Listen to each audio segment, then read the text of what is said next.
Does it even matter that we drew?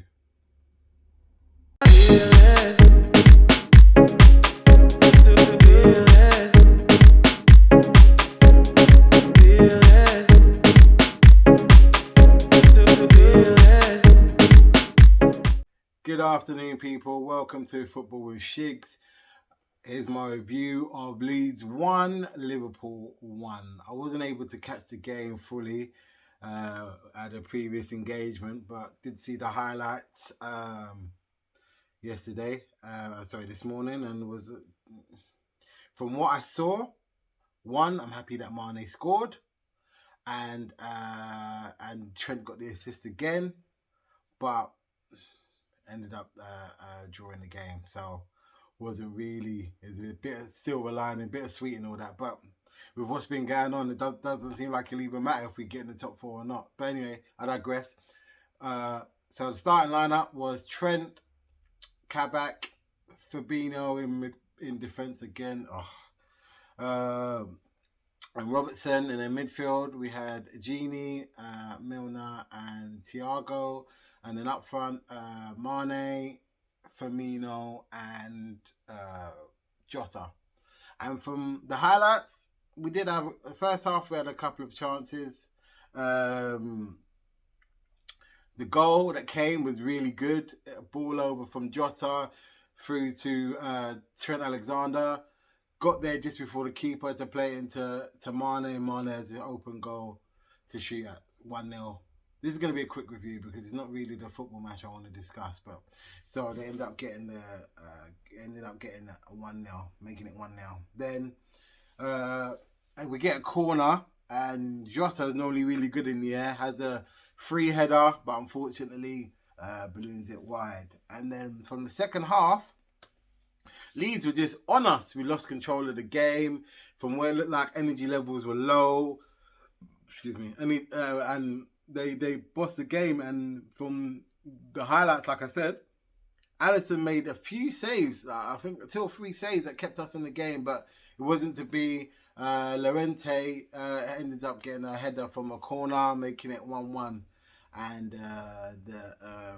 the game ended 1-1, so to speak. But it was funny. I saw a little clip of the opening song that Leeds played when we came out. It's like money, money, money, and it's just like, yep, that's the case. That's the case with this whole European Super League thing. No one knows where it's gonna end up. You know what it feels like. It feels like the Big Six and the Prem have been in a relationship, and then the Big Six have just repeatedly said stuff to the Prem in terms of what they're not happy about, and then it's just come to their head, and they're just like, you know what, I've had enough of this. This is over, and they're just gone and done their own thing. But it's just mad. Like I even though it's been a couple of days, it's still true. It's going around the football world. Like how is it going to be policed? Who's a say-so with the other 5 teams coming in? How a transfer is going to happen? So imagine the European Super League goes ahead now, and I don't know, Liverpool or Barcelona or Man United want to sign a player. How does that even work? What's the criteria? What rules do they have to keep to? Can an agent just go to the player and say, yeah, we want you to come to our team now? Like, blatantly, what happens? Like, no one has a clue. And even though I'm wearing the old 89 season shirt, it's just like,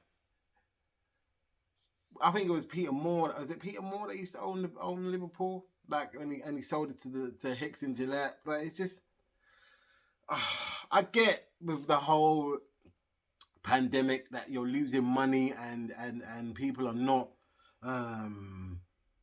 able to, the coffers are not as full as they were before when everybody was going to the stadium. But sometimes you have to look at the bigger picture, man, and it just doesn't seem like they've just said, we're out for ourselves, and it's just is what it is. Like, you need us more than we need you, kind of thing. That's what the Big Six has kind of said to the Premiership.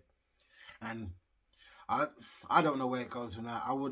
We'd be surprised if we do leave, because without, and this is not being big-headed, without the top 6, what is a Premiership? You're going to have Leicester, West Ham and Everton and who else? Leicester, West Ham, Everton, and Aston Villa in the top 4. Don't get me wrong; those teams are all well and good, but they're not the crown and the jewels. Like when people will go to watch games across the world, whether it be America, whether it be China, whether it be Middle East, the Middle East, the games that sell the most are the ones that involve Man United, Liverpool, Chelsea, Man City, Arsenal, Tottenham. Those are the games that draw the most attention because they're the teams that win the most stuff apart from Arsenal and Tottenham. I had to get that slide dig in there, but yeah. To be honest with you, my take on it is this: look, if UEFA, the Champions League, the Champions League, UEFA Champions League, don't kind of have an idea of how to meet the 6 other teams and all the other teams that want to go into the Super League somewhere whereby their money is increased, because look, we all know that UEFA do get a lot of money for what they do, but for some reason like I said, I don't know the figures and everything, but it just feels like these teams feel like they should be getting a bigger slice of the pie and they're not getting it, and they're throwing their toys out the pram. That's what it feels like.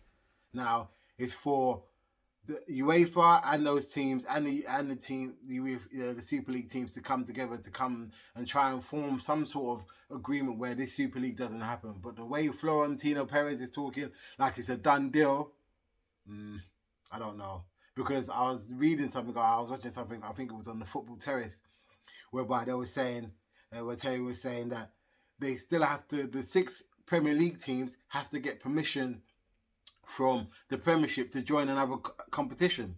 Now, obviously, the Premiership are not going to allow that to happen, so it leaves a big question mark as to how this is going to go forward.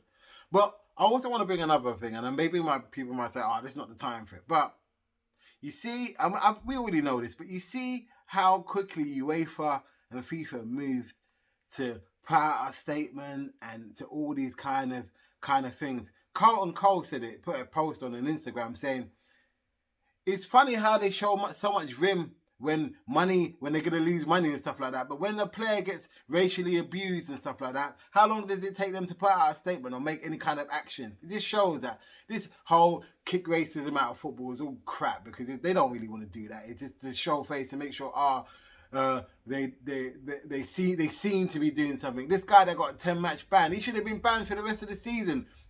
Banned for the rest of the season and banned from any European competition going forward for the next year at least.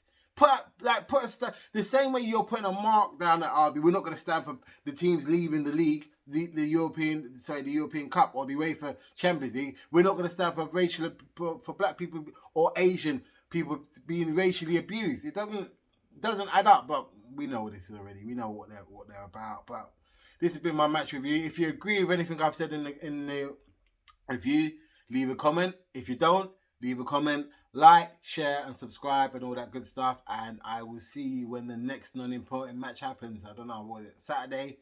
If we win, we win. Who cares? Like, it just seems like the league has become a secondary to all this pantomime going on. But anyway, I digress. Take care, people, and I'll see you again. Take care. Bye.